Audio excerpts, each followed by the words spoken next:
आजिर recipe रे आमे बनैबा आलू मटर चाट। आलू मटर चाट खाइबा को समस्त को भल लगी थाए। ताहले चलंतु बनैबा आजिर रेसिपी। मटर आलू चाट पे आमे 4-5टी आलू को सिझाई की दरदरा खंड करके नहींचे। किछि मटर को एभली सिझाई नहींचे। आलू मटर चाट बनैबा पे आमे किछि गोटे कड़ाई को गरम करी तादरे किछि रिफाइन ऑयल को दे दमा।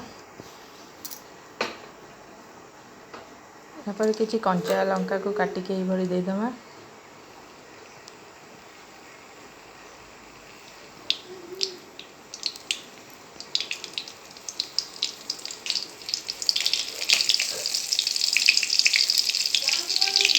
जीरा को फुटाई नवा।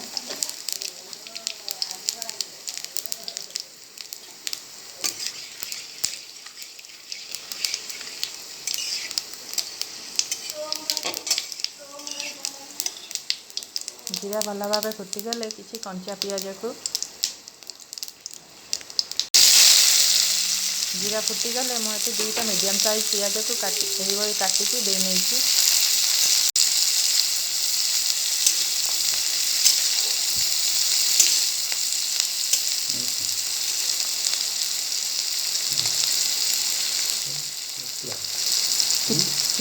पियाज को किसी समय पर आम भाजी नवा। पियाज को गोल्डन ब्राउन हवा पर्यंत आम भाजी नवा।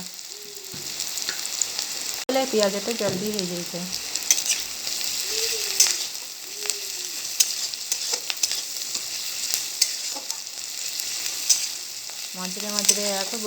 पियाज गोल्डन ब्राउन हो गले 2 बड़ चमच अदा रसुन पेस्ट को दे नवा।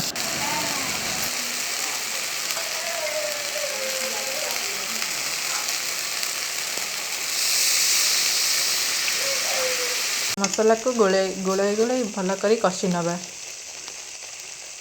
एथिरे किछि हलदी गुंड को दवा।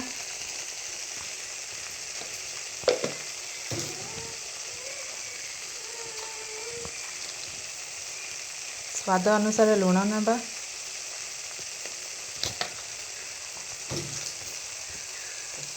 काश्मीरी चिली को दे दमा। काश्मीरी चिली देले यार कलर बहुत भल भाव देते।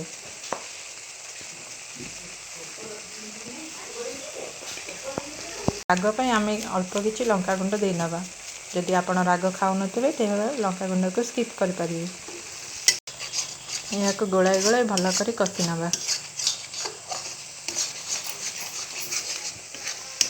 मसला भल भाव कषि हो जाए। यापर आम किसी कस्तूरी मेथी को दे नवा।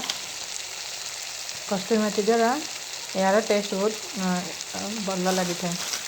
भल भाव मसला कषि हो गले आम दरदरा खंड आलू को दे नवा।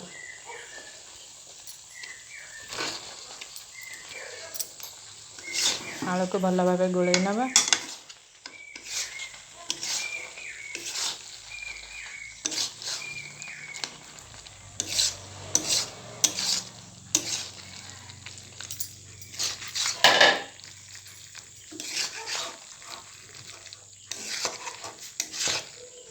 मसला भल भाव आलू सहित मिक्स हो जाइए। यापर आम सिझा मटर को दे नवा।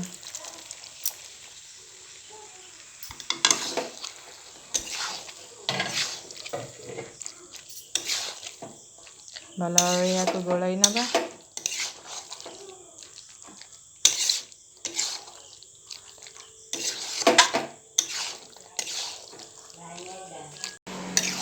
या भल भाव मिसाई नवा।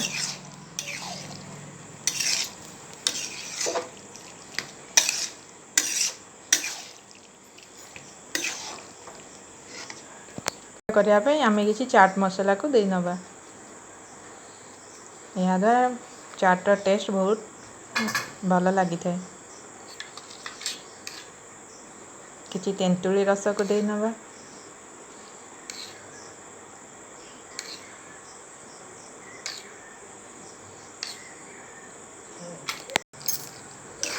भल भाव यहाँ मिसाई नवा।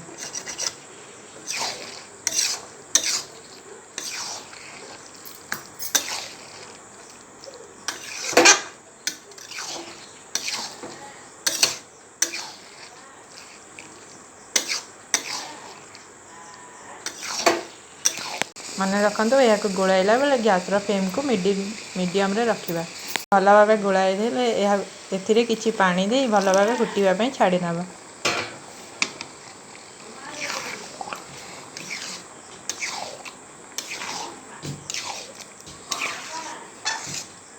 बनिक रेडी हो जाए।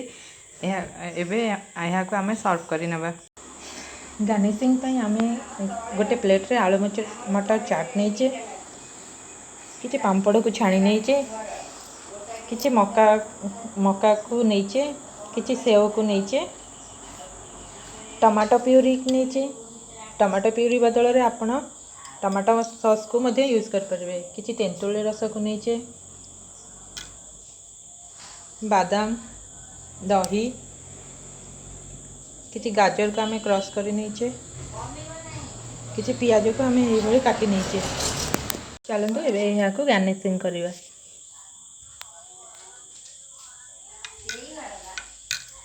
प्रथम मु किसी टमाटो प्यूरी की देदेवी,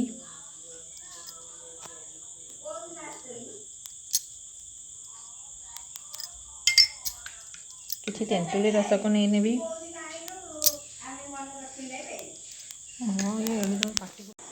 किसी दही की देदेबा,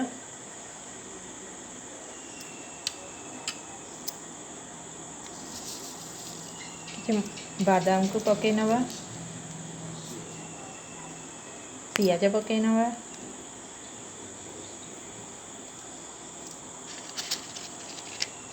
पांपड़ को यहपर खंड कर नहीं नवा, छणा सेव को दे नवा, मका दे नवा,